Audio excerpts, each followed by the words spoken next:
Let's just call this meeting to order.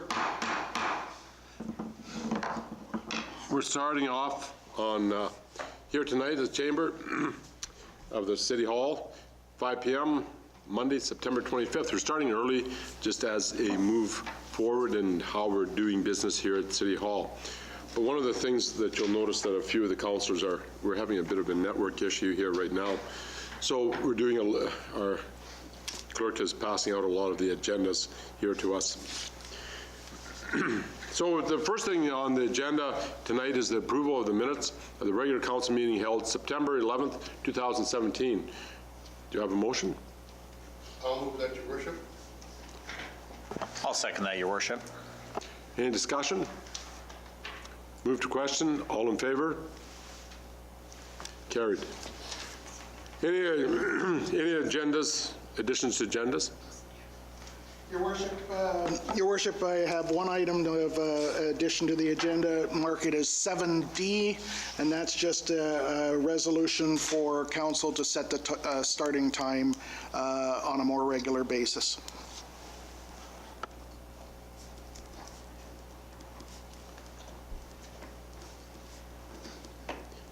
I move we accept that, Your Worship. Any further additions? Sorry. Okay, then move to accept that. Yes, I'd move to accept that addition, Do you have please. a second? I'll second that, Your Worship. Discussion? Call the question. All in favor? Carried. There are no hearings or notices at this point in time. There's no original communications, delegations, or petitions at this particular time either for this council meeting. So we'll move to the reports of the council and administration as we get the versions. Go ahead. Thanks, Your Worship. This is minutes from the Facilities Advisory Commission held September 13th. Approval of the minutes of the Facilities Advisory Committee meeting held on May 9th and August 9th. Moved by Ray Ham and seconded by David Moffat. The minutes of the May 9th and August 9th meeting were approved. There was no additions to the agenda. For the September facilities update, Manager Button gave members an overview of the projects in progress. The new water slide at the Leisure Center has been installed. Just a few minor tweaks to finish it, and the old water slide has been advertised for sale on the City of Weyburn's website. There's an update on the field house. Director Warren gave an overview of the survey results and reported to the committee. Warren reviewed the field house update report previously supplied to the members. Members were assured that the city was only committed to conceptual drawings so far. Once those drawings and cost estimates are received and reviewed, City Council will need to make a final decision to proceed or not to proceed on the field house project. I think that's an important topic. Being as it's in conjunction with the building of the school, we kind of have to follow their timeline, so Council will have to make a decision soon whether we want to move forward. Director Warren reported that consultations would be the next step. Members requested that tours of the Regina and Moose Jaw Field House to be arranged. I think Matthew's taking care of that. Long-term planning discussions. Members discussed Weyburn Leisure Facility Planning Report previously supplied to the members. Members discussed in detail facility recommendations and implementation plans. This is a virtual plan that will be dependent on availability of funds, conditions of the current facilities. The facilities maintenance plans. Members discussed briefly the 2018 maintenance plan report previously supplied to the members. Maintenance Manager Button has done a walkthrough of all the facilities and given estimated costs for projects identified. Approval for projects will be part of the budget process. And that's all there was for that, Worship. Any discussion? Before we move off this, I have a couple questions to ask, especially when it comes down to this field house. The question becomes, where, so you're just going to be looking at Regina and where else? Moose Jaw. He had looked at other areas. I think Winnipeg was mentioned as one of the places where he could potentially go to look. He's just looking for something that would be similar to what we plan on or would like to construct here. So I know of the two for sure and possibly a third. And have they, in conjunction with this, is there going to be, besides clubs' input, are citizens going to be able to forward information as to what they like to see here? I think would be up to the council to talk to the people of the community and try to determine what they would like to see in it. I know Matthew's done a lot of research and provided his input on what he thought would be feasible to put in there. As of now, it would be more or less up to council to sit down and make a decision based on that, because what we decide on putting in a future field house, if we decide to build one, would definitely impact the price of construction. The more we want to put in it, basically, the more it's going to cost. Mr. Van Bestu? Yes, Your Worship. I do believe that later in October, at some period, there will be public consultations also. There will be Yes. open, okay. Just as long as the public, because this would gain, as Matthew Warren had said, that this is going to be one of the main field houses. Estevan doesn't have one, so this will be a main field house for serving the southern Saskatchewan. So we should most certainly have as much consultation as we possibly can to do it right. With that, we would like to go and talk to Leisure Services their report. Councillor Mickle. Thank you, Worship. The Leisure Service Committee met on Tuesday at 4 p.m. at City Hall, and here's some of the business from that meeting. Weyburn Red Wings, a multi-purpose room request. There was an email sent from the Weyburn Red Wings requesting to book a multi-purpose room in Crescent Point Place for every Red Wing home game. The members discussed it at great length, and there was a motion made that that the Leisure Services deny the Weyburn Red Wings multi-purpose room booking for every home game, and that was carried unanimously.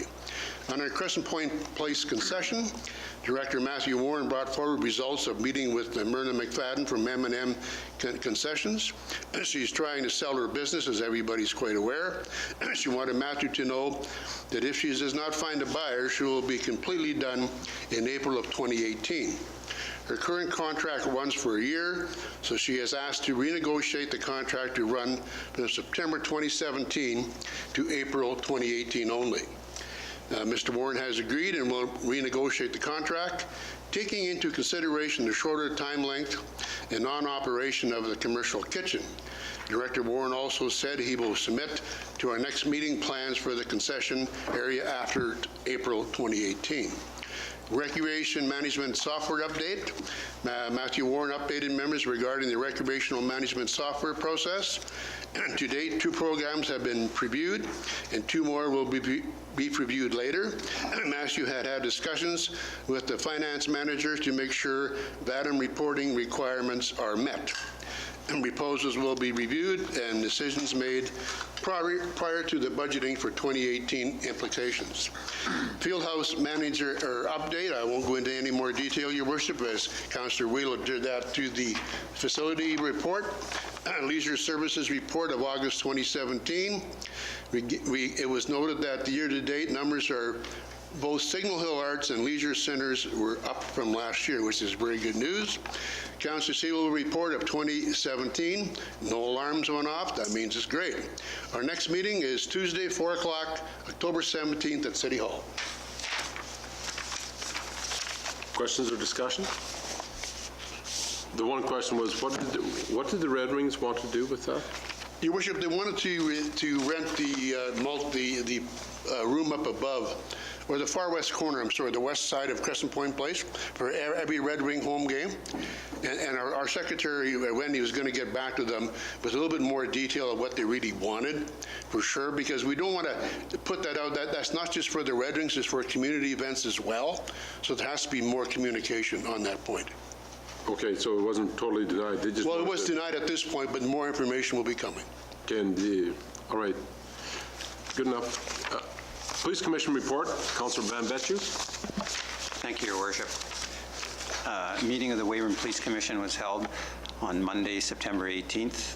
First on the agenda was Mayor Roy welcomed Constable Cleesby and Chernowski to the meeting. Councillor Cleesby introduced himself and advised he is the Weyburn Police Associate.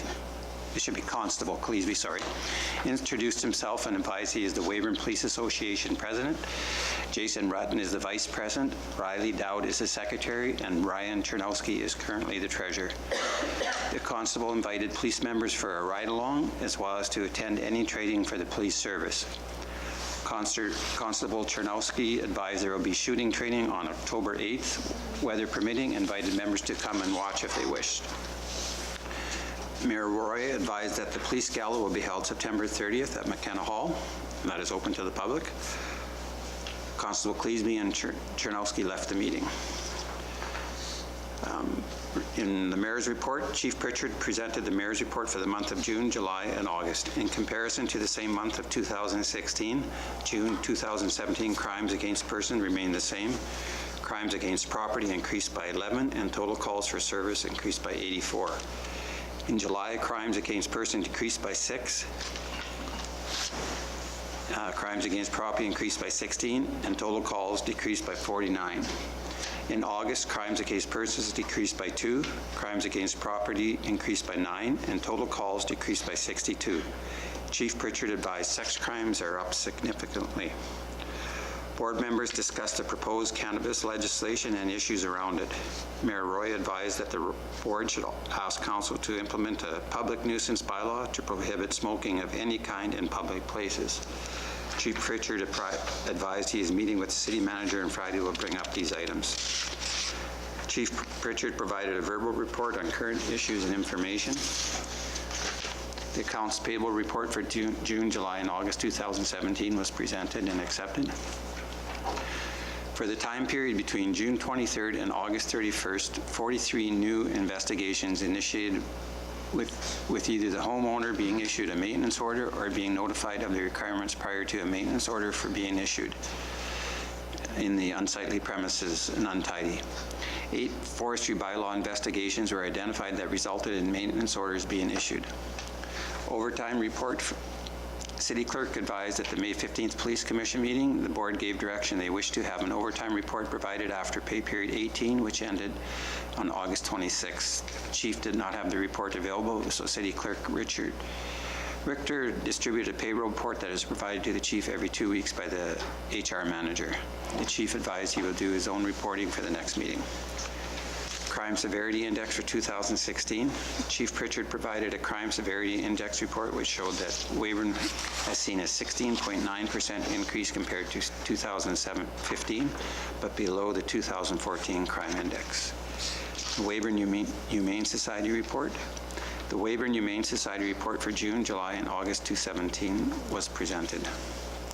An unfinished business. The snowmobile bylaw. City Clerk Richter advised that City Council asked for the input of the board on the proposed city access map of the Snowmobile Association, and this was brought forward at the February 21st, 2017 Police Commission meeting, but nothing has been provided back to the city to date. Chief Pritchard advised he's meeting with the city manager on Friday, so we'll discuss with city manager then. Meeting was adjourned. Thank you. Any questions? Comments? On to that, development fee bylaw report, please. Mr. Thank you, Your Worship. The report, and I'll take the opportunity to provide a brief synopsis in going through it. The purpose of the report was to provide some additional information for council as a result of discussions that we had at our last council meeting on the pros and cons of exempting all or part of existing partners for redevelopment. So this is a report that is in front of council, reviews identifies the readily developable service properties for both development and redevelopment, and then also identifies for council's consideration some scenarios that would help in making some final adjustments to the draft bylaw, which has been put in front of council tonight. So first is that because of the, as a result of the analysis, there are 58 known developable properties within the city, 32 of which are in excess of 1 acre with the potential for further development or subdivision, and 3 of which are currently institutional properties adjacent to residential zones. In terms of looking forward at the bylaw, looking at identification of how some priorities can be set, generally in looking at a number of other bylaws, that there are some priorities which have been set in other cities for consideration for full or partial exemption from these off-site development or services fees. And then they are basically categorized in terms of their size, in terms of their location, where, for example, maybe the downtown could be an exempt in order to promote downtown revitalization. That's been done in a number of cities. Or property class, where properties of the same zone or tax class should be treated equitably. And we've provided that information in order that council can provide some direction, and then again, it provides some equity when dealing with particular circumstances. Now, in the current bylaw, draft bylaw, which is before council tonight, there is an elimination of a square footage charge in the bylaw, which I think is, represents council's wishes, because I think they're, in terms of what was being proposed, it was that some of these development levy costs were prohibitive for minor expansions of existing commercial and industrial operations. That being said, staff had prepared a few scenarios for council that it would like to be able to get some clarification on or have some discussion at council in order to make any final adjustments to the bylaw in terms of this. In these 5 scenarios which are being put in front of, which have been put in front of council, if there's no square footage fee, the question is the size of the lot to be used to calculate the levy? Or is council fine with a reduced square footage fee that isn't of the nature, the 1221? Or is there some type of calculation in terms of connection fee or a per door or per lot equivalent charge that should be put against developments when you're looking at some of these scenarios? Again, this information is put in front of council to generate and for council to be able to provide some direction to staff in sort of making any changes in making any final adjustments to the draft bylaw. The draft bylaw, which council will deal with later on in the meeting, identifies that it will be when there are it provides the reasons under which adjustments could be made, a rationale for which adjustments can be made. It provides that when an adjustment is made, that it can be approved by council on the recommendation of the Chief Development Officer, being the City Manager, or the Economic Development Committee. It just goes that far at this point because we wanted to just ensure that we had a bylaw. If there were some specifics in these examples, these scenarios that are put in front of council are meant to generate some debate or discussion so that we can make sure that if we have any fine tweaking to do, that we can make sure that that's reflected in the final bylaw. Thank you, Your Worship. I'll take any questions. Any questions? We'll be doing more of this discussion later on here in this meeting.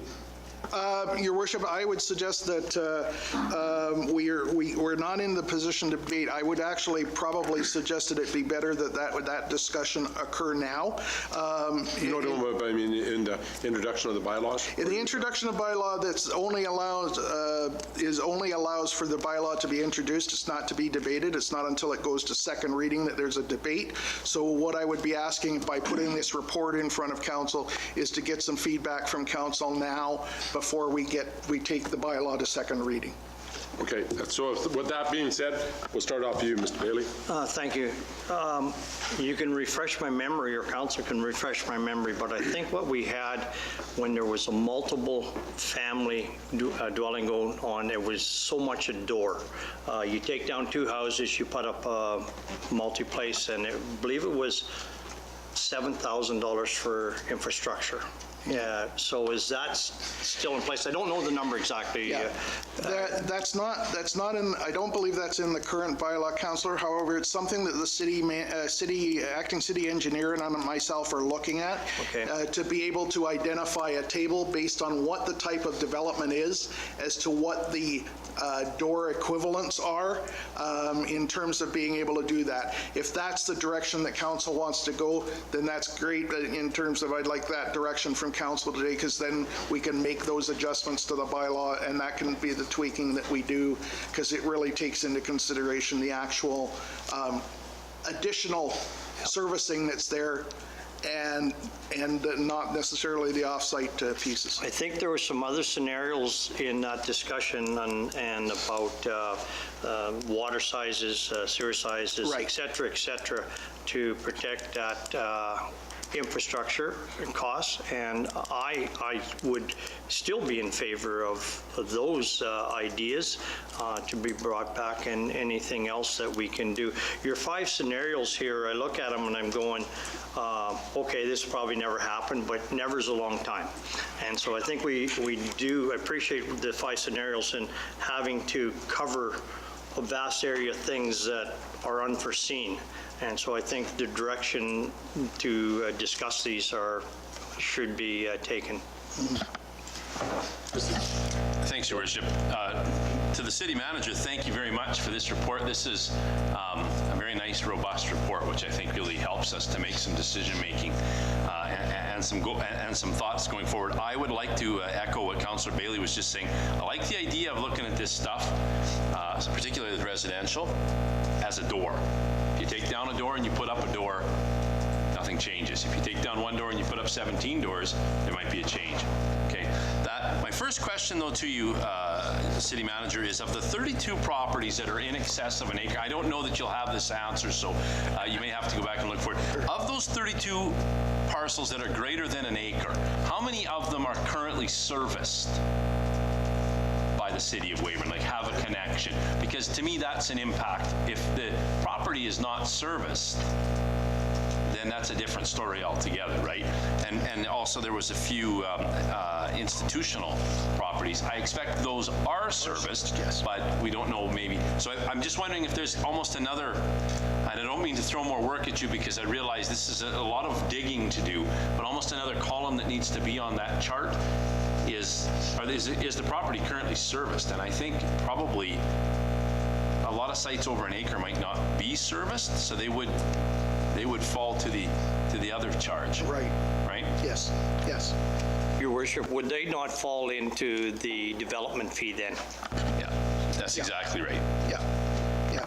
And the only other circumstances would be some areas where there's undeveloped properties, or we may have, there may be a number of large commercial properties that, for right now, in today's scenario, they're storage facilities or equipment yards or those types of things. The question still comes is if that changes, is that still something that if it moves from being a storage facility to something else, should that trigger a review of the servicing charge, which in the end we're suggesting still needs to come to council.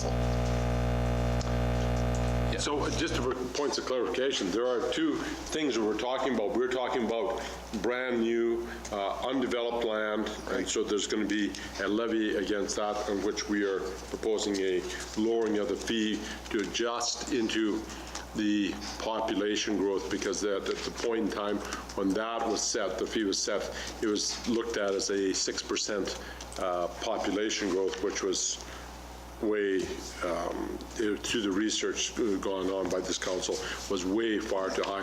And in the result of the last census, it showed that we only did maybe about a 0.75 growth rate, or 1%, let's even say, growth rate. So that was like 5%, way too high. So that on undeveloped land has to be readjusted.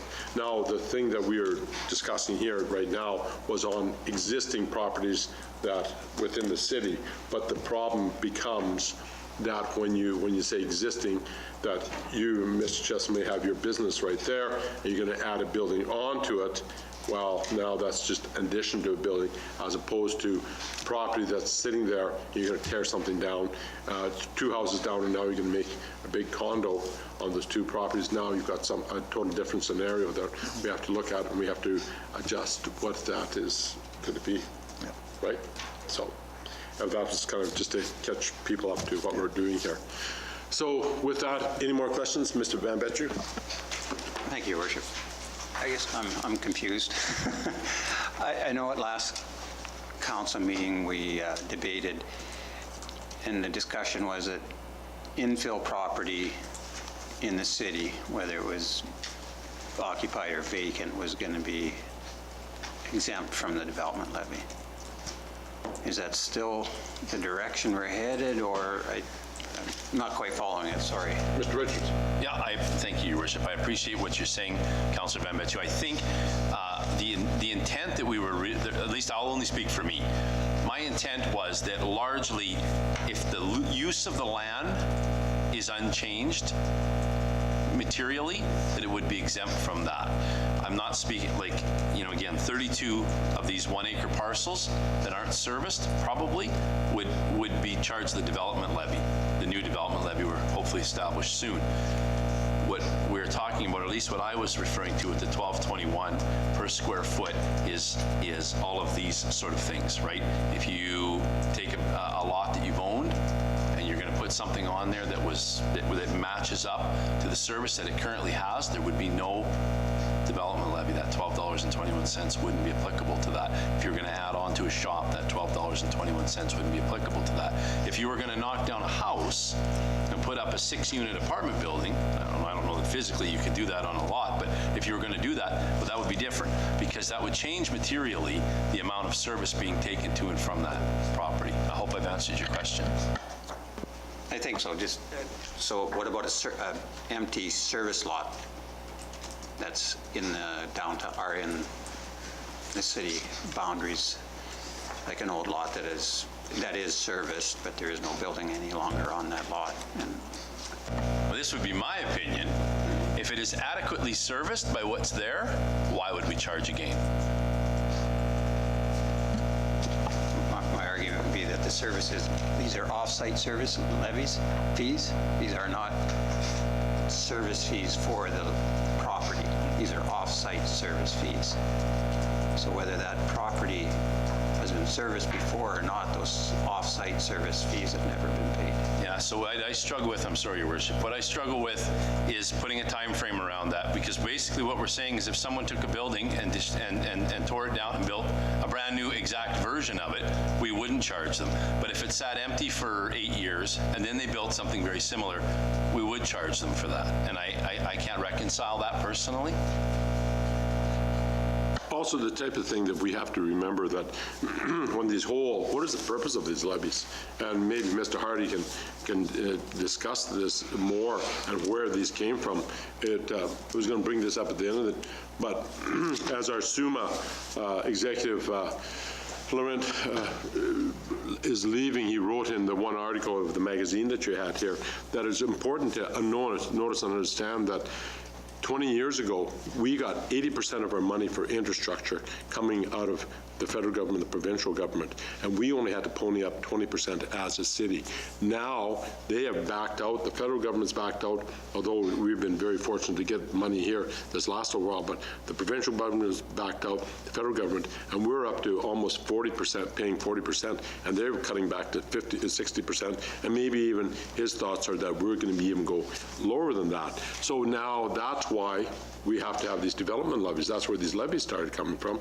It was a push because they were backing out. The federal government, provincial government's backing out. So there's where, when we give this consideration, where we as a city are in a spot that we have to look for how we're going to keep these current amounts of money coming up. Go ahead, Mr. Manager. Yeah, and I'll just say one more thing, and as my argument was last council meeting, I don't want to treat the new developer unfairly that is going to develop property outside of the city and having to pay the fees where someone develops on an empty lot inside of town. They're going to get it basically with no development levy fee. Go ahead, Mr. Mitchell. No one's going to take that one? I'll take that one. Thank you, Your Worship. I appreciate this, Councillor Bambetu. The difference for me is if I have purchased an acre of land that is not currently connected to the City of Weyburn, I will pay that because it needs to be connected, and there is a very serious amount of work required by the City of Weyburn to connect that new parcel of land to the city. If I buy an empty building downtown and I tear it down, the City of Weyburn doesn't need to pay that money to reconnect me. I need to pay that money to reconnect me just through my contractor. And to me, that's where the difference lies. Mr. Manager. Sorry. Again, they're not connection fees. We're talking off-site levy fees, so that developer outside of town is selling his property for $200,000 an acre. We'll just pick a number here.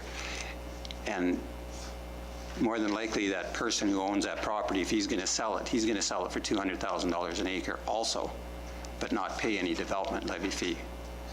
But he's going to, even though it's included on the one out on the edge of town. So he's going to be pocketing the $100,000 in development levy that the other guy has paid and not have to pay that. Mr. Bailey, you were pointing. Well, I had a different subject. Okay, well then let's finish this one off. So, go ahead. Thanks, Your Worship. I promise I'll leave it alone. To me, again, Councillor Bambetu, that is different because I don't want to stop somebody who has an existing property downtown, or anyway, I shouldn't say downtown, but it's already connected, and I know you're right, they aren't a connection fee, but that is kind of what we base it on, unfortunately, right, is being brought into the city, and we base it on that connection. So if somebody has a property that they're looking to upgrade that's already inside the city, I wouldn't want to get in the way of that, like I said, with a $40,000 or $50,000 development levy that might make them go, yeah, do you know what, I'm not going to do that project, because there's no net gain to them for that. And as far as someone's business plan and how much money a developer can get out of the market, I most certainly as a council don't want to be engaged in that. That's up to the business community and how their business models work. So. Mr. Mickle. Thank you, Worship. This is good conversation. Any developer that has come to our city has never challenged the off-site development levy. That's a part of every city that has it, they pay it. The big concern that the previous council made, and if we did make a mistake, then it's time to correct it, was $12.22 a square foot for anybody that was in town, had a business, and wanted to do something. We made it unaffordable for them to do that. So we want to eliminate that. Is that correct? Going forward, if that's what we want to do, then we should support that and move on. I guess the question I have is if a developer in Weyburn has a parcel of land where he has 2 buildings on it now and has room for another one, does he pay a development levy? I would say no, because he owns that property. Let's not get in the way of expansion or business that wants to be done in the city of Weyburn. So let's eliminate the square footage price. The off-site development fee was never an issue in my opinion. Is it lowered? It's lowered now. So the people that are attached to that higher price, we're not going to give them a credit. Going forward, they will have the lower price, which is common business practice.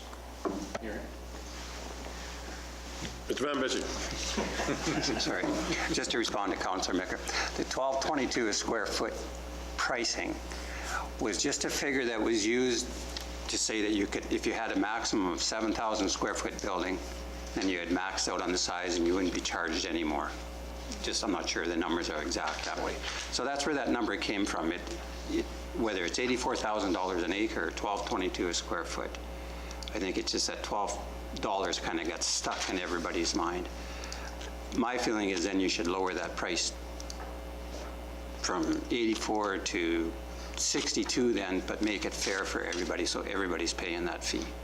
So everybody is joining in the development of the city of Weyburn. As the mayor said, that we used to get lots of money for infrastructure. The reason we're able to afford a water treatment plant expansion and all the infrastructure projects that we have intended is through money that the City of Weyburn has collected and put in reserve. And if we continue, and if we don't collect this money, our reserves are going to be depleted, and in 10, 15 years, we're not going to have any reserves left. Your Worship, if I can question Councillor Van Betju. So you're saying that we should leave anybody with existing property in the City of Weyburn that wants to add on, they should pay a development fee? I do think if it's bare land, I was in agreement. If it's an expansion of an existing business, then I was certainly in agreement to not charging it there. But if it's bare property, empty property that they are developing, that's in Service property? Service property, yes. They should be charged a fee? Yes. If there was land on there, they were given a credit for the amount of square footage. That was already in the previous bylaw. Good. But if it is a service property, I believe they should pay a development levy. Mr. Richards. Thank you, Your Worship. I can appreciate, I agree with Councillor Mickle. I love this debate. I'm so happy that that the council is doing this for everybody to see. A couple of things on that last comment. I struggle with this because I think Councillor Van Betju makes a valid point on some bare land, but it is going to be a very difficult thing to say to somebody whose land's been empty for a year versus somebody who tears down a building this weekend to say you pay and you don't, although they may be neighbors putting up very similar buildings. I wonder if we could ask our Director of Finance to sort of, not today because it's not fair to ask this of you, but as we progress through this, what kind of fees have been brought in since the development levy was established, I think 2012, 2013, in that area? What kind of fees we've collected, both on the per acre charge, the offsite development levy, and also on this $12.21 per square foot. I would be interested to see, because those would have been in some prosperous years as well, when a lot of developing was happening, and just to see what kind of money that really is, because if we're truly concerned that this is going to take away our ability, and again, I agree, Councillor Mickle's right, that per acre charge, I've never really heard anybody complain about it. It was a little bit high, but I think all the developers were living with it. The $12 nobody was living with. So I wonder if it would be interesting to see what kind of an impact that's going to have if 10 or 15 of these properties on the city manager's list were developed and we sort of applied a $12.21 square foot charge to it, what kind of dollars that would bring in for us. Mr. Hardy. Through your worship, to the councillors, yeah, I think that's certainly something that we can do. One of the things that I do remember from having earlier discussions with staff, that when it came to a development where there was the discussion as to whether or not it was to use the acreage charge or the square footage charge, I know that the practice of staff was whichever was the lesser of the two was charged. So you won't get quite to what you're asking for, but it's certainly worth putting in front of council and providing them with a little bit of that extra information. Mr. Bailey. I got a question for Your Worship. I got a question for City Manager again. In your opening remarks, Roy, you mentioned looking at a case-by-case scenario on this, and personally, I do not like that. The reason is apples and oranges sometimes, and I think we have to work this out where it's cut and dried, whatever we decide on. To go on case by case, there's misinformation sometimes between developers, contractors, whoever, and I think we need to eliminate that. We've seen that happen in the past with sale of land, of when they can build and all of that stuff, and we got ourselves into a little bit of trouble with doing that. So case by case doesn't work. Let's examine how we're going to do this to the fullest and make it work to our satisfaction, and not have a case-by-case scenario. Mr. Darby? Thank you, Your Worship. I take Councillor Bailey's request to heart.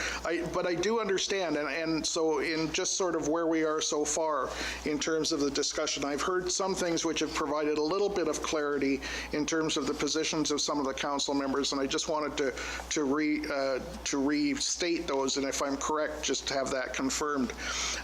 Basically, one of the elements is that where there is a property where there is current servicing, where you're building essentially the same thing that was there before, the suggestion is that that be exempt.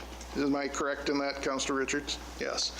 The other piece was that Councillor Van Betju said basically that where there is bare land, that should be treated equitably with other properties, and therefore where bare land is being developed, that there is some type of charge, that there's not a total exemption.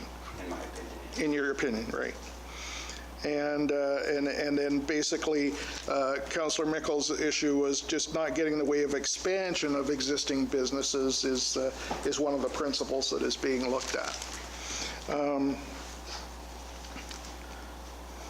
So I think I think there's a couple of things that we can take in doing that, in being able to put all of those pieces together and making some sense out of them, and basically getting council to, and getting to a consensus on where these could be.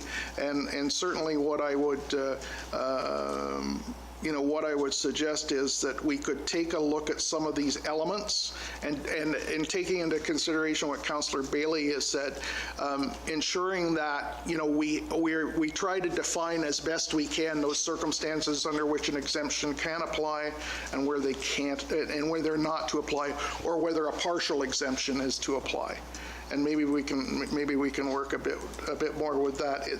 And Your Worship, if that's sort of where we're at with the direction of council, just my suggestion is that you allow the city engineer and myself to come back in 2 weeks with something that may address those and put something to paper that clarifies that in the draft bylaw. Mr. Chet? Finally, Go ahead. click on my button quick enough here tonight. It's like Jeopardy. So yeah, it is. Yeah. So I really don't have a lot to say. I think Jeff, him and I have been dealing with this since 2013. So not a lot of extra input at this point. I think all my words were said. I do agree with Roy. I think at this point, this does give them direction. I do also feel that let's try this for 3 years. Let's make it a point, just like prior council had, where what came in 13, it was time for review.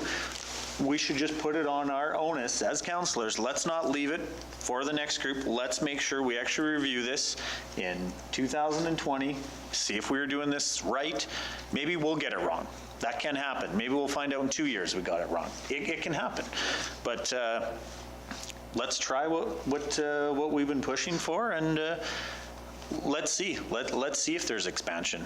And if there was empty lots and this is an initiative, and if we all of a sudden get, 58 lots of growth, I would just applaud and love to see that happen in our community. I don't think that would happen. We wouldn't see all 58 happen with just the development levy going away.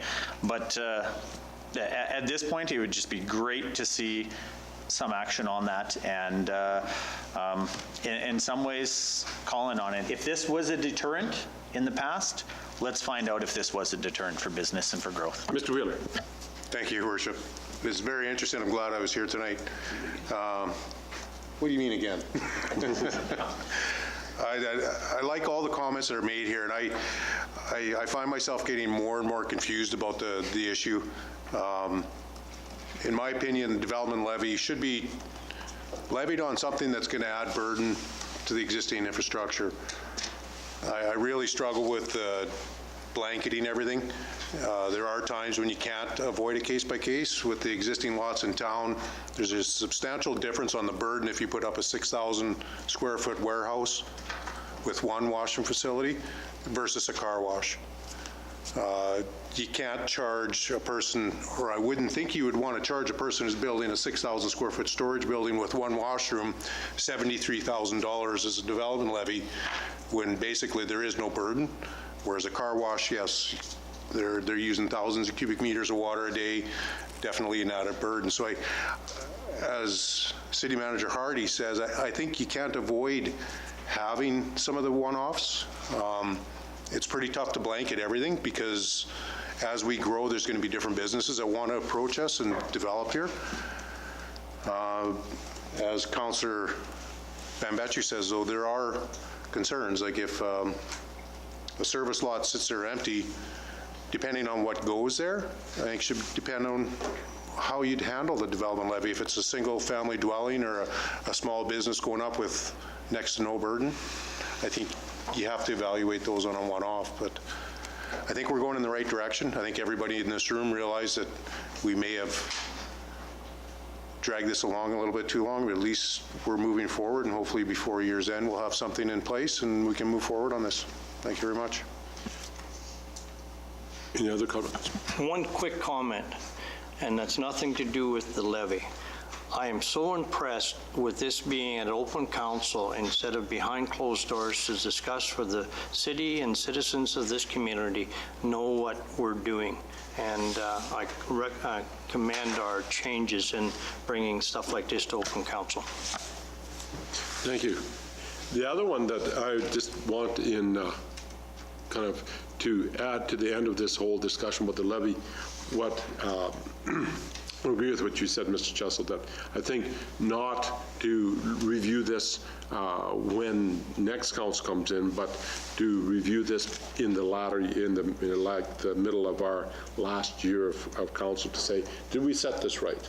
And did we do this and make the changes so that when the new council comes in, whether it's if some of us be replaced or if not, but when the new council comes in, they've got something stable and it's not like, and then they can still have a time to, but we've adjusted for and set it good for the next council before it comes. So that would be one of the points, that we would review it, yes, every 3 years, but for the first review will be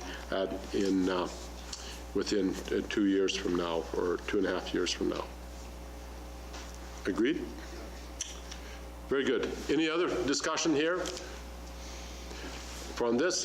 If there's no further, Mr. Hardy? Your Worship, all that I would ask is that the report be received and then basically staff be given direction to come back with some recommendations to council. Do you have a motion, please? I'll make that motion, Your Worship. I'll second that, Your Worship. Any further discussion? Your Worship, does that mean then 8A is off the agenda? Which one? The bylaw. No, but that's not off the agenda. That's. It can be still given first reading. You're still given first reading, okay. Call the question. All in favor? Carried unanimously. No consent agenda, so now we're moving forward to motions. Accounts payable. Your Worship, I'll make a motion that the purchase in the amount of $198,017.43 from September 8th to September 21st, 2017 be passed for payment. Do you have a second? I'll second that, Your Worship. Discussion? Call the question. All in favor? Carried unanimously. Utilization of NRP for the CWWF funding. Go ahead. Your Worship, thank you. We'll make sure that when we put on, we stop using acronyms. Okay. We'll keep working at that. But I would like to bring forward our assistant engineer to provide some background and provide any answers to questions they have for both items 7B and 7C. Thank you. So the utilization of the national and regional projects and clean water and wastewater funding is the topic of discussion. Some background on the topic: I was contacted by the Ministry of Government Relations on September 6, 2017, and they indicated that the city could allocate funds available under the National Regional Projects and Clean Water and Wastewater Fund to infrastructure projects related to water and wastewater. And the city's National Regional Project funding is currently the reservoir expansion project, upgrades to the water treatment plant, and installation of a UV disinfection system. And the Clean Water Wastewater Fund scope of work involves the city-wide water meter replacement program and the lead service line replacement program.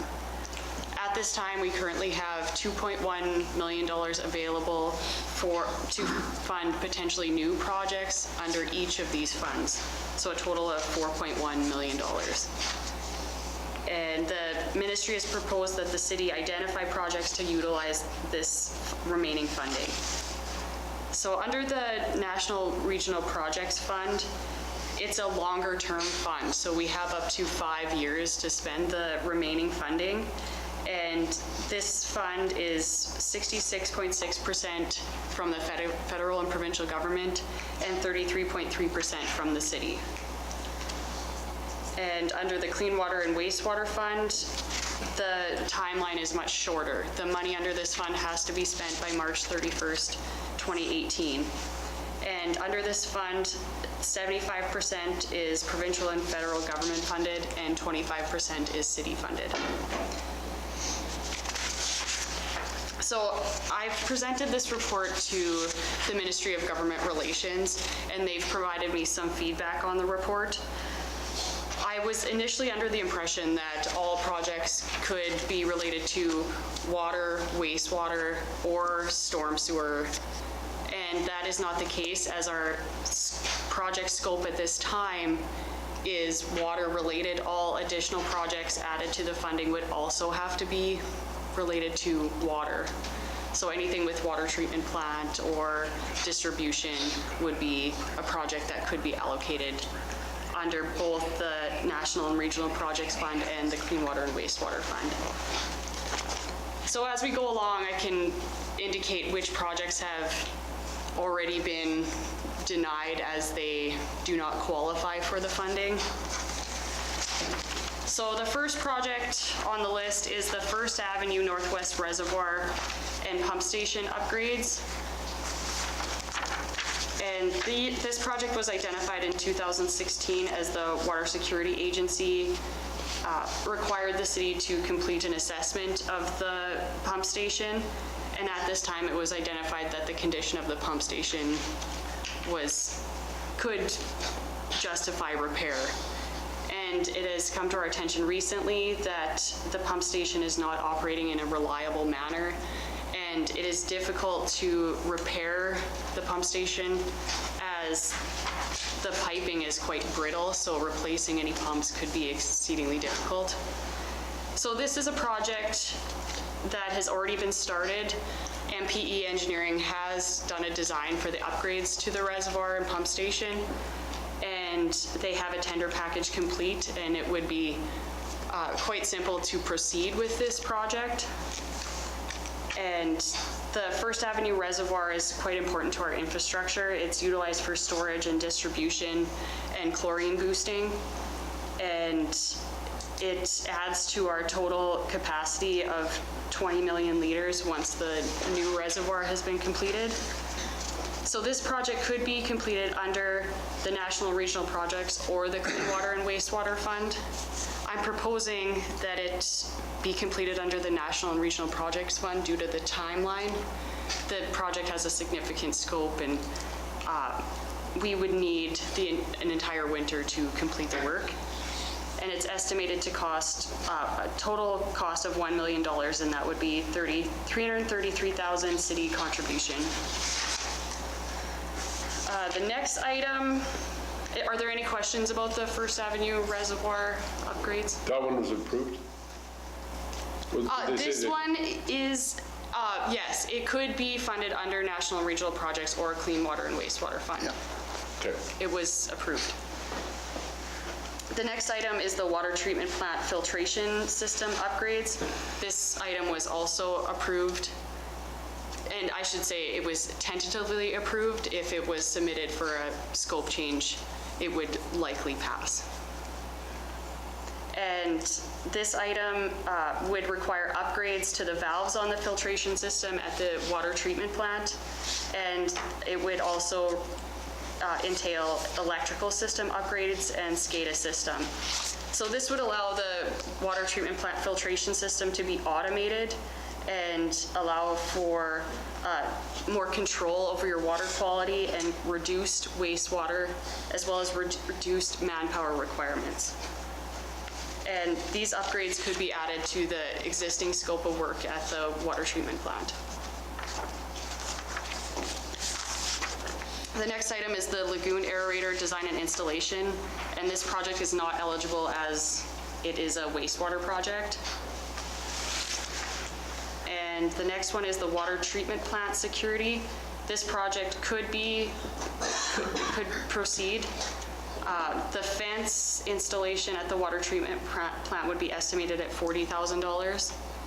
And the cameras and lights to the security would be at an estimated $25,000. And both these measures would allow for a higher level of security at the water treatment plant. And the Water Security Agency requires that water treatment facilities be properly locked and secured at all times. And I'm proposing that the fence be funded under the national and regional projects, as it would be a last step to the work being completed at the water treatment plant. Once the reservoir is completely installed, we could install the fence. And the cameras and lighting could be installed anytime, so they could be funded under the Clean Water and Wastewater Fund. And I have identified the intake raw water pumping station upgrades. This was more of a informational portion, as it will not be pursued at this time. It's a high-risk project, considering that we're completing work on the reservoir at this time. It would be difficult to do both projects at the same time.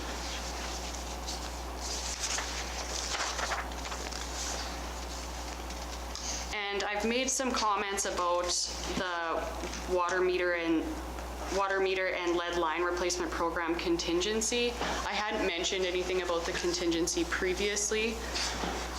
The award cost for the water meter replacement program was approximately $1.8 million.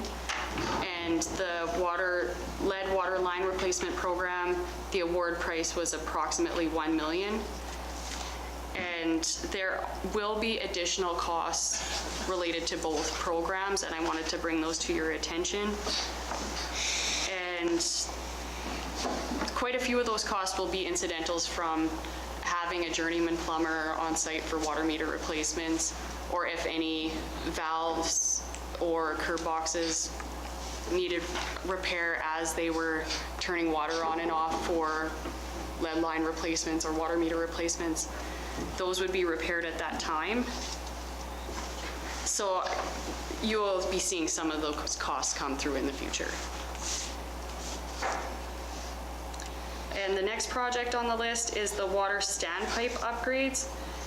And the water standpipe, those upgrades were budgeted for in 2017, and they are proceeding. But this project does qualify for funding under the Clean Water and Wastewater Fund, so I'll be putting that one forward. The sewage lagoon asset purchase was not eligible, as it is related to wastewater.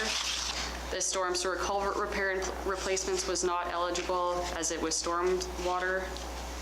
Sanitary sewer lift station upgrades was not eligible. Lagoon dredging was not eligible. River Park entrance terrace upgrades was not eligible. The next item is the water main replacements. I've proposed that the water main on Mergen Street from Prairie Avenue to Coteau Avenue be replaced, as there's been many previous leaks at that location, and residents occasionally notice discolored water. And so replacing the water main would result in improved water quality and a more reliable water distribution system.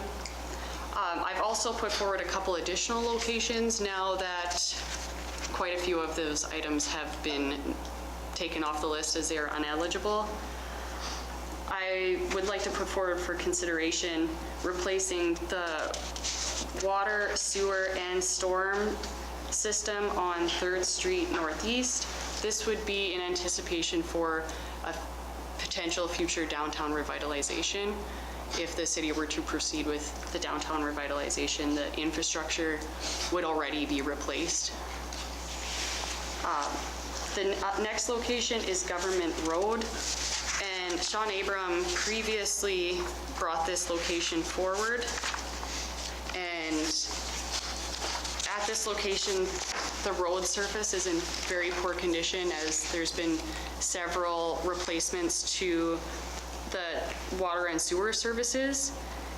And if we were to proceed with repairing the road surface, it would make sense to replace the mains prior to that work being completed. May I just interrupt you for a minute? Yes. With those other little projects not being approved, would both 3rd Street, would we still have money for both 3rd Street and Government Road? There wouldn't be quite enough to fund Government Road. But 3rd Street? 3rd Street would be possible. We can do 3rd Street for sure? Yes. Good. We could get a refined price on it to ensure that it could go forward, but the way I have the numbers now, there's a good chance it wouldn't fit into the budget. Good. And part of Government Road, possibly? Part? Possibly. Part, okay. Go ahead. Continue. The sewage lagoon study was not eligible. Wastewater field testing laboratory establishment was not eligible. And the last item is the raw water maintenance line, or pardon me, line maintenance. And this is another project that should be on our radar, but it will not be pursued at this time due to the high risk of maintaining the line while we're in the process of doing upgrades to the water treatment plant. Question? Yes. Van Bester. I'll make the motion first, Your Oh, Worship. you make the motion? Okay.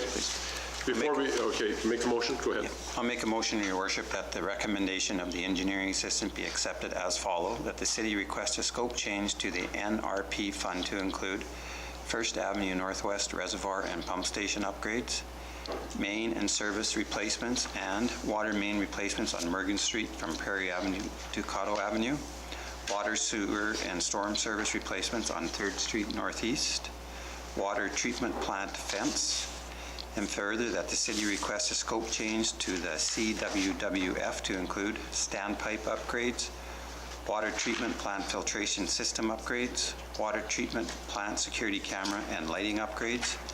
And once the scope changes are approved, the city will proceed with coordinating the completion of the project in order of priority as the funding budget allows. I'll second that, Your Worship. Any discussion? Your Worship, I want to thank our assistant engineer for all the work you've done on this project, or these projects. And even the ones that we didn't get is still time well spent, because eventually there'll be more funding, hopefully, within 3-4 years, and we'll have all that information at hand. Thanks again. You're welcome. Mr. Richards. Thank you, Your Worship. Yeah, I was going to say the same thing. Thank you very much for this. It's a very robust report, and it's sure nice to see. I think it's interesting to look at the figures, and I had done this at home and managed to leave it there, so my math probably isn't as good here. But you've identified just shy of $750,000 that the city would need to spend versus in excess of $1.5 million in funding that we can access. And I also appreciate sort of that eye you've put to the future, right? We haven't really gone very far in discussions around a downtown revitalization, easy for me to say, but thank you for sort of putting that out there as something to say, you know what, if council's looking at this, we can do this. So I'll definitely support this motion. Thanks again. You're welcome. I should also bring to your attention, pardon me, that not all of the funding under the Clean Water and Wastewater Fund was allocated by projects in this report. So there is potential for that money to be turned back to the government. So I will do what I can to find additional projects, but there is approximately 1 million remaining to be spent, but And my question was then, before someone else speaks, that I would suggest putting down in this motion that we do an addition that Government Road also be put in there, as whether it goes forward or not, but put it into the motion that Government Road be looked. Mr. Van Bitcher? Thank you, Your Worship. And yes, thank you again for all the work, and it's, I think, very exciting for the city of Weyburn to to look forward to all these projects. I'm hoping that with all this money being spent, that it is able to be tendered out to many city businesses will be able to look at these programs and hopefully put their best foot forward to getting the work. And I have a couple of questions. One being, the government road also is one of my questions, and I would be interested in knowing what the total value of the government road one is and the 3rd Street, because my tendency is to lean to the government road option rather than the 3rd Street one, as it is our main road and it is in such rough shape, and also checking with the province to see if they would be considering any input with the highway connector when we go to repave it, as we would have to do, I'm suspecting, but Mr. Harding? I'd be interested in that. Yeah, through you, Your Worship, with respect to the Clean Water Wastewater Fund, there have been a number of municipalities across the province who have made a request of the 2 senior levels of government to see if some projects can be extended or some of that timeline can be extended, and we'll certainly keep on top of that as well, because that certainly had a for us was a factor in the timing, specifically for the First Avenue Reservoir. We basically had to put it into the 2nd phase as opposed to the first phase of funding. If that were to change, we would be moving it back, and that might open up. But we'll keep our ears to the ground and keep council advised on how this moves through. But there generally has been a move that there have been a lot of municipalities with this funding who have said, we might need, they're asking for basically another year, in which case, if that does occur, then we would just reprioritize the list. Mr. Wheeler, did you have a question? Comment? Okay. Mr. Mickle. Thank you, Worship. Councillor Van Betje just mentioned something about there's so much activity out there of what could happen with our local contractors being involved. And I just want to make this statement that if in fact the tender is out there, don't wait till the tender is over and awarded before you have a question. If you have a question about what is in the tender, come and talk to our administration, to our engineering, get the clarification and make the proper bid. After the fact, that doesn't cut it anymore. So if you are interested, you have the opportunity to bid. If you have questions, come and talk to engineering. Further good questions? With no further questions, then I called. Did you want to, just before we move forward, did you want to put an addition, amend the motion to add into Government Road, if you would, please? yes. Would you like to? Yes, we can add it in. I just wanted to relay the cost of that project. For the storm, sanitary, and water, we're looking at about 5 million. About 5 million for Government Yeah, Road? so that's why it's a lower priority, because it's even beyond we would have to reduce the scope of the project. This, But cost- even partial, what about partial part of Government Road though? Yes, this cost estimate is based on from 10th Avenue South to 1st Avenue North, so we would have to limit that scope. Right, but we could still limit that scope. We could, yes. Yes. Right. So if you would we? Your Worship, I will amend the motion to include that portion of government road that we see fit to Build finance. fund. Seconder? I'll second that, Your Worship. Any further discussion? Call the question. All in favor? Carried unanimously. The request for quotes, intersection improvement. Your worship, I'll turn that over to the assistant engineer to take that report, 7C.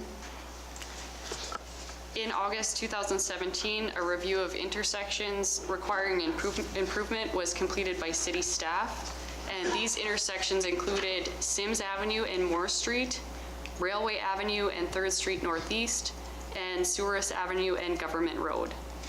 It was determined from these inspections that Sims Avenue and Moore Street was the highest priority for improvement.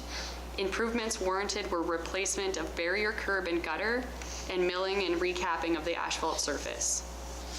The barrier curb and gutter was replaced in September 2017. And on August 30th, a request for quotation was posted on SAS Tender and City of Weyburn's website seeking quotation for milling and asphalt recapping. On September 18th, 2017, 3 contractors responded with quotations. Chamney Crushing Limited of Estevan, Southern Asphalt Services of Regina, and Souris Valley Paving of Estevan. The quotations were as follows. And I'll note that Chamney Crushing was not considered as they do not offer asphalt milling. And Southern Asphalt submitted a quotation for $112,806 plus applicable taxes to complete the work in spring of 2018. And Souris Valley Paving submitted a quotation for $121,537.27 plus applicable taxes to complete the work by October 30th, 2017. And the request for quotation did ask for the work to be completed by October 30th. So my recommendation was based on 3 options.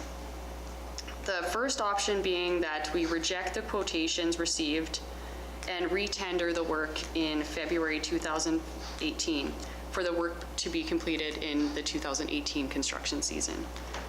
And this would be under the assumption that the money that was allocated this year for the asphalt work would be carried over to next year, and that there would be additional funds allocated for similar projects.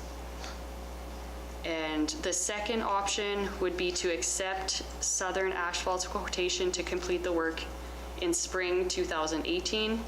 And this would be assuming that the money allocated this year would be carried over to next year. And the third option would be to accept Souris Valley's paving quotation to complete the work by October 30th, 2017. And this would be under the assumption that asphalt quantities would be limited to fit the project within the city's budget, and a performance bond would be required to ensure the work was completed by October 30th, 2017. So with those options considered, my recommendation is that the quotations received on September 18th, 2017 for milling and asphalt recapping at the intersection of Sims and Moore be rejected. And then we would retender the work in this case. Your worship, I have a motion that the request for quotations received September 18, 2017 to provide milling asphalt recapping at the intersection of Sims Avenue and Moore Street be rejected and retendered in February 2018 as recommended by engineering assistant. Your worship, I'd like to second that motion. Any discussion? Go ahead, Mr. Thank you, Worship. Laura, I guess the question I have, your option 2 I like better because 112 for Southern versus 121. Well, why couldn't we just ask them to accept a bid of 112 and do it in spring of 2018? The reason that I've requested that we reject that option is that we tender it as part of a larger package in February 2018, so potentially we could be doing 2 or 3 intersections, and then we might see some economies of scale from tendering a larger asphalt package. Thank you. Mr. Richards. Thank you, Worship. Just a quick question. I see that the gutter work, or whatever that's called, the curb stop has all been put in there. It looks great. So I just want to be sure that not doing that asphalt won't have any impact on that project, because I don't understand that obviously well enough. I just want to make sure that we're not going to leave that stuff vulnerable. And when the curb and gutter was installed, the asphalt was damaged as well as the vegetation. And since that time, the city Public Works Department has gone back to the location and patched all the asphalt with hot mix asphalt. So it will last fine until next spring. Any other discussion? Call the motion. All in favor? Carried unanimously. Brings us to our D, 7D, resolution to set council starting times. Your worship, I'd like to make the motion that regular council meetings start times be amended from 6 p.m. to begin at 5 p.m. for the remainder of 2017. Second? I'll second that, your worship. Any discussion? Your worship, I'll just quickly explain, just so everybody understands why we're doing this. We have the current council procedures bylaw, and the council procedures bylaw states that the council meetings have to start at 6 p.m. Therefore, because we have a bylaw in place, we have to make a resolution to change the meetings, and we are looking at changing our meetings permanently to 5 p.m. for City Council. So we're going to move ahead with that, but we haven't amended our bylaw yet. So this allows us some time to review the whole bylaw, get everything reviewed and passed all together, rather than rushing just the one item. So this will give us to the end of the year to get this procedures bylaw done, and this motion will carry us through for the rest of the year to begin council meetings at 5 p.m.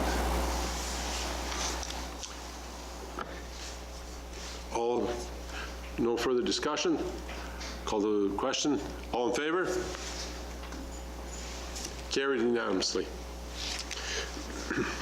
Moves us to item number 8, introduction of bylaws. The off-site development levy bylaw, first reading. Mr. Hardy? Your worship, as is required under the Planning and Development Act, we are putting forward a draft bylaw for consideration by council. As there are notice provisions and required whenever this bylaw ends up being reviewed or changed, we are recommending first reading, and our plan is that we will be able to go into second reading as a result of a final report coming from staff for the next council meeting, with an idea of a public meeting being at the second meeting of October for third and final reading of this bylaw.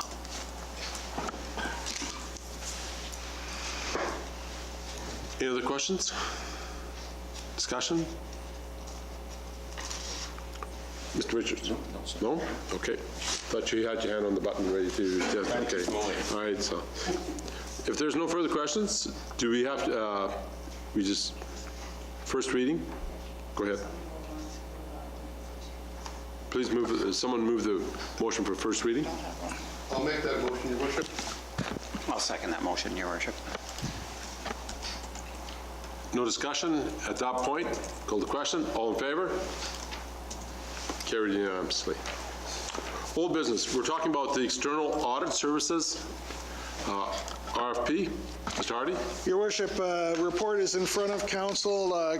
Staff went back and requested further information from the proponents who put it forward. The report is in front of council, and I'll ask that any questions be referred to the Director of Finance.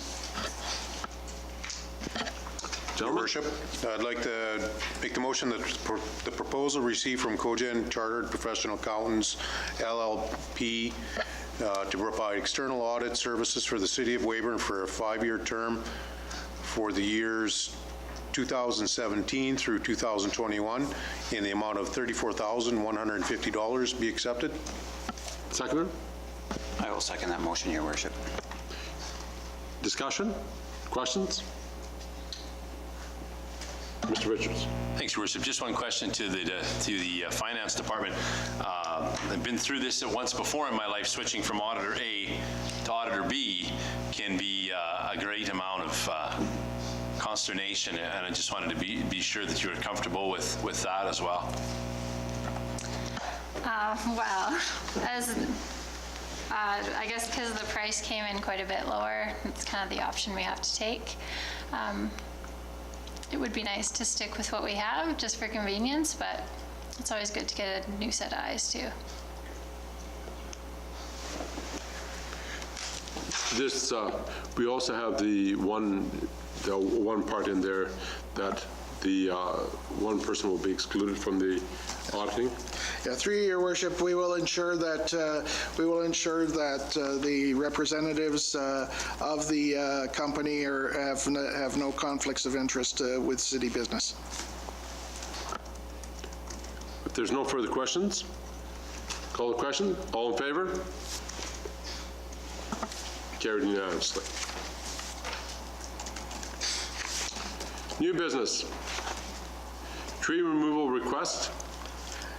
Thank you, Your Worship. Through the Parks Coordinator, a report has been put forward to you with respect to a request for the removal of a city tree on the easement in front of a private property at 8 Weep Crescent.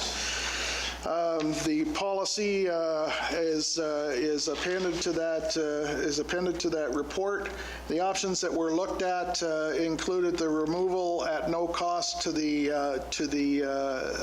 resident impacted, a $500 cost for equipment and labor cost of removal, and then the application of the full fee of based on the size of the tree at $2,434 plus $500 for equipment and for a total cost of $2,900, or the fourth option being the denial of the request.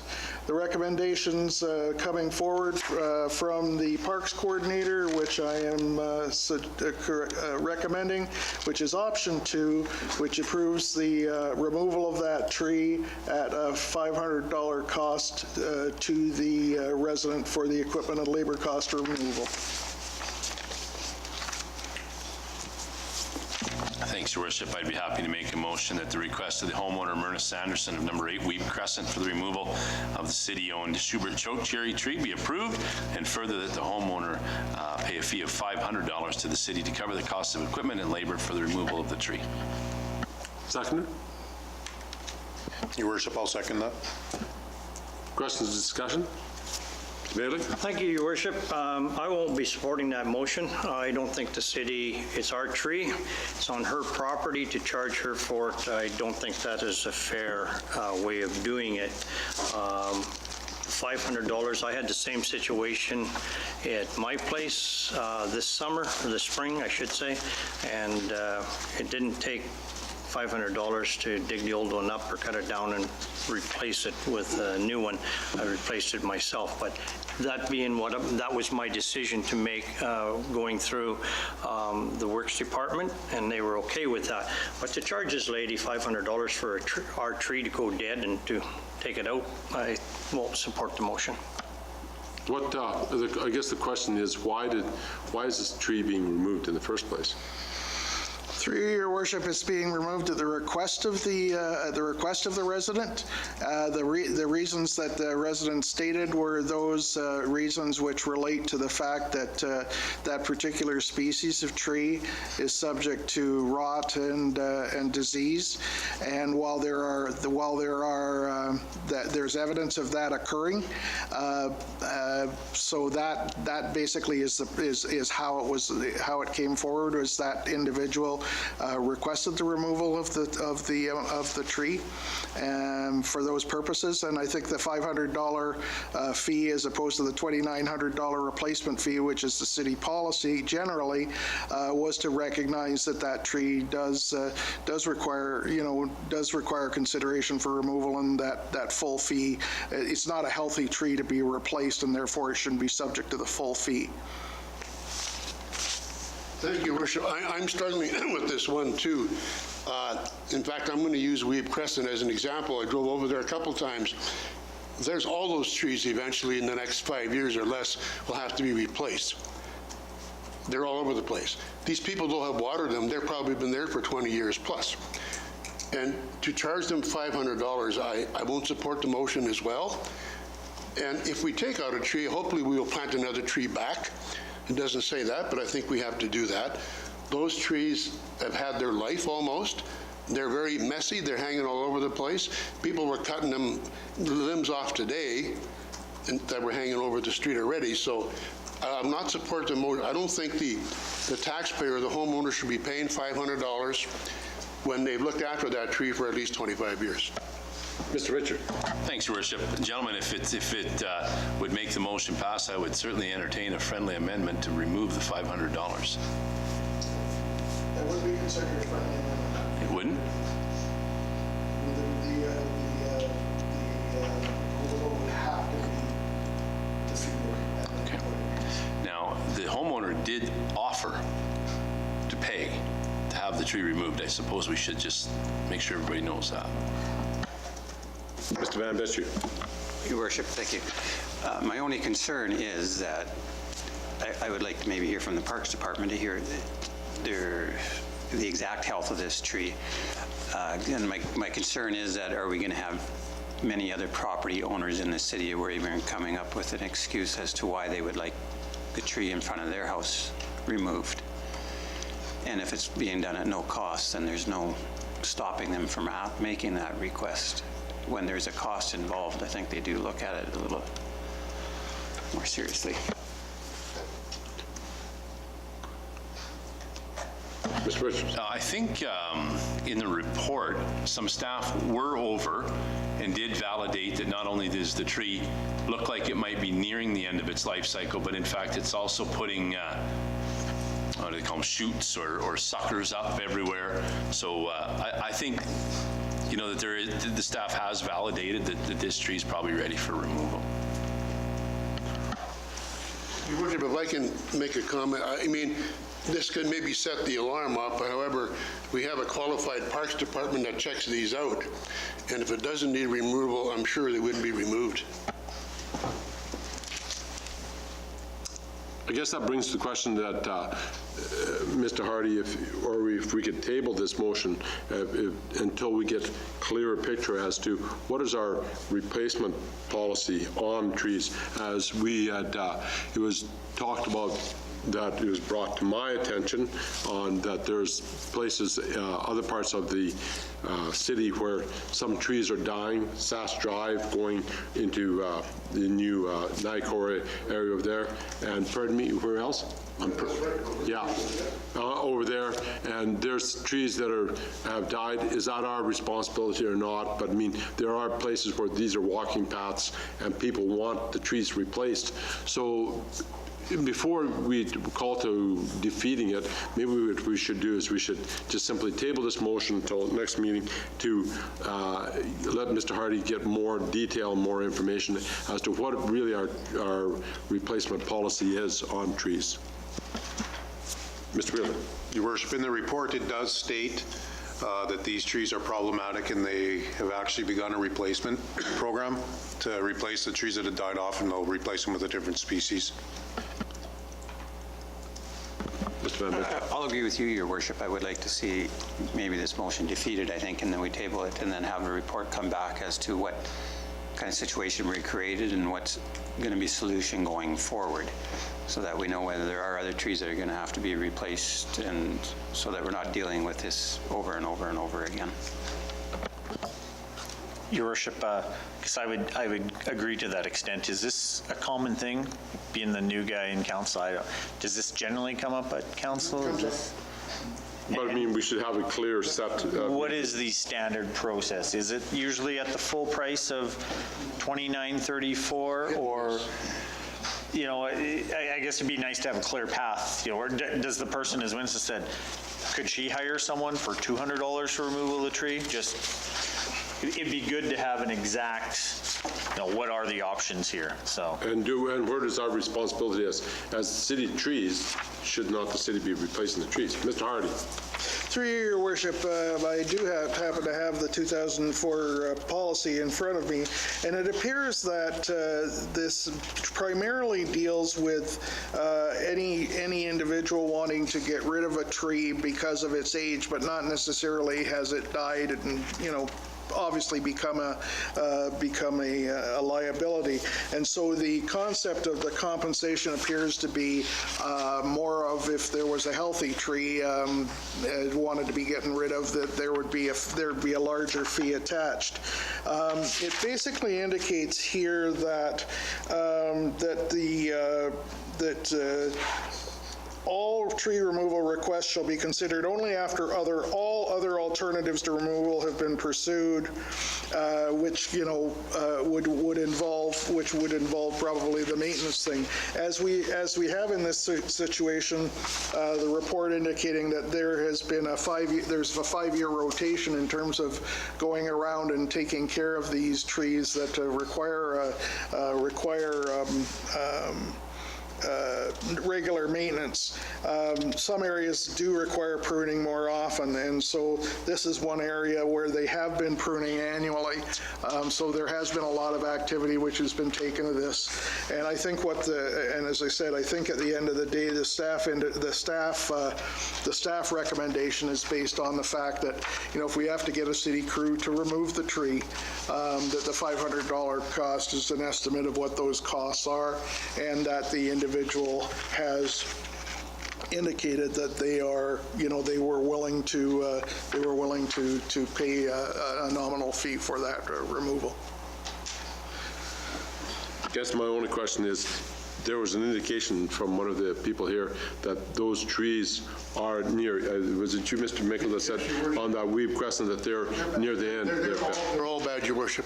Every one of them, if you drive through I've been there a couple times, they're hanging over badly. And if they're all nearing their end of their lifestyle, Within 3 to 5 years. maybe the whole tree should be done. So that's why the reason why maybe it's best just to defeat this one and then call back to and ask for a look at this whole crescent. Is the city going to? So, all in favor of this motion? All opposed? Motion is defeated, and then with the caveat that a report be looked at, Mr. Hardy, that of this all these trees, to whether they should be replaced by the city or not. We'll take the direction from council to follow up with a report. Thanks, Your Worship. Can I just ensure, though, that Mrs. Sanderson is contacted to let her know that, it's not that we've said no, it's that we're going to likely help her out with the tree. We're just not exactly sure what that road's going to look like. Thank you. With that, it brings to inquiries and announcements. Any questions to Mr. Hardy? I have just a few questions, seeing that this is the point in time that we're supposed to. One of the questions was that was raised to me through the couple weeks here by different people that I meet in my wide circle of people that talk to me. The billboards coming in on the highways, both on 39 Highway and coming in from the south, some of these billboards are in disrepair. Mr. Hardy, and some of the billboards, such as the one coming in on 39, still advertising the Weyburn Inn, which has long since been passed. These are still there. And is there stuff that should be, if you could look at this situation or do you have any knowledge of this situation? Your Worship, I do have some knowledge on this, in particular those Weyburn Inn signs. Those signs have been acquired by another company, I believe it's Future Signs, and we were and staff was in discussion that those signs will be painted over or taken down by the end of October. So they're either going to be replaced or they're going to be refaced. And the indication that we have is that will be occurring by the end of October. Sorry, one more inquiry, if that's all right. Yep, go ahead. I know it's only been a couple weeks, Roy. Any update on the tree removal over on Queen Street? To put you on the spot. Through you, the owner of the property, it's been a little difficult getting a hold of the individual, but staff are in the process of doing that. Just in the way of information only, and I don't want it to create any consternation here, but I just happened to check on the website for Transport Canada in terms of the rating of the Queen Street crossing, and it has moved to 154 from 65. So there's obviously been some more, there have obviously been some more. What on earth would facilitate that kind of a move in 6 The weeks? ones that are higher probably have had more fatalities or serious accidents that would put them on higher on the listing. But that is a number as I understand, which is reviewed by Transport Canada and set by Transport Canada every year, and it's their rating. It's not nobody else's rating. It's Transport Canada's rating. But that Queen Street crossing is for 2017 is listed as number 154. There are actually a couple of other rural crossings in the Weyburn area which are higher than it now.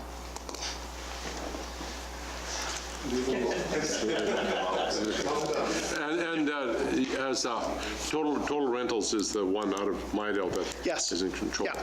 there. And as soon as we're able to, we have confirmed that those trees are on their property, and we are having discussions with them about that. And one of the things that I would add for the discussion to follow up on Councillor Chessel's wonderful question is that those trees, for the most part, 3/4 of them will have to be removed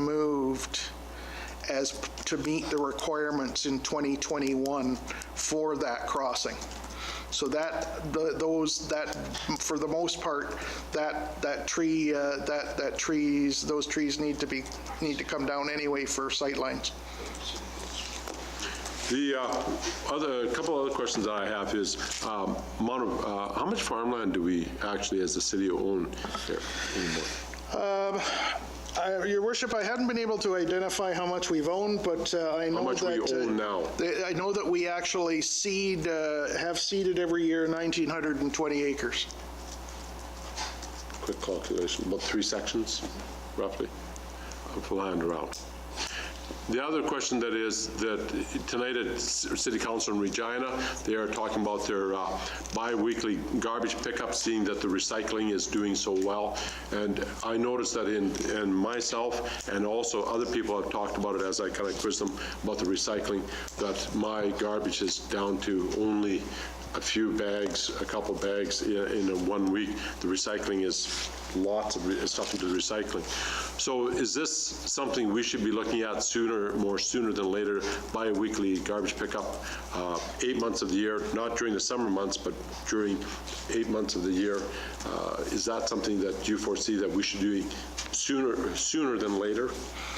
Through your worship, I think it's a matter of council to determine what that priority is. I know that council had identified in some strategic planning that they wanted both garbage and recycling to be looked at. This could be incorporated into that. But this is a good news story that we're seeing the actual results being that people are finding is that there is much more recycling in there, what they used to put into the landfill. And if we're getting that kind of result, that's nothing but positive for the city. And I guess the reason why I say sooner than later, because it's about tax money and if we can cut back in the idea of only going around every other week as opposed to week, we save quite a bit of money along the way. So rather than saying, well, we'll see how it goes in a year, let's take a look at it, whether we can implement it within the next few months as opposed to waiting for such. Mr. Mitchell? Yeah, I believe the Regina discussion today will be from November to the end of March. However, over Christmas week, they'll do 4 times in December, and then in the summertime regulations. But you know, it's funny you say that, Your Worship. In my walkabouts in the city in the morning, I checked 7 garbage cans this morning, All No, all that seven of doesn't them are sound half good, full. Dick. That doesn't sound. So it proves the point that people are recycling. Those bins had that much in them. You were checking them for what, Dick? To make sure the recycling. Okay, just for clarifying. Mr. Hambechi. Your worship, I think as probably our assistant city engineer could probably verify it later on, is that I think we will be getting reports from our contracted recycling firm as to the tonnage that they are picking up, and we can probably compare those numbers to what is going out to the landfill, and I think in a little while we'll have more detailed numbers and we'll know exactly how much we are saving. But again, I think that we should, as with your non-scientific, or yes, scientific identification there, Dick, I'll agree with you that I think that garbage cans are, if there's only a little bit in them, why are we sending trucks around every week to pick up when we're doing such a good job on our recycling?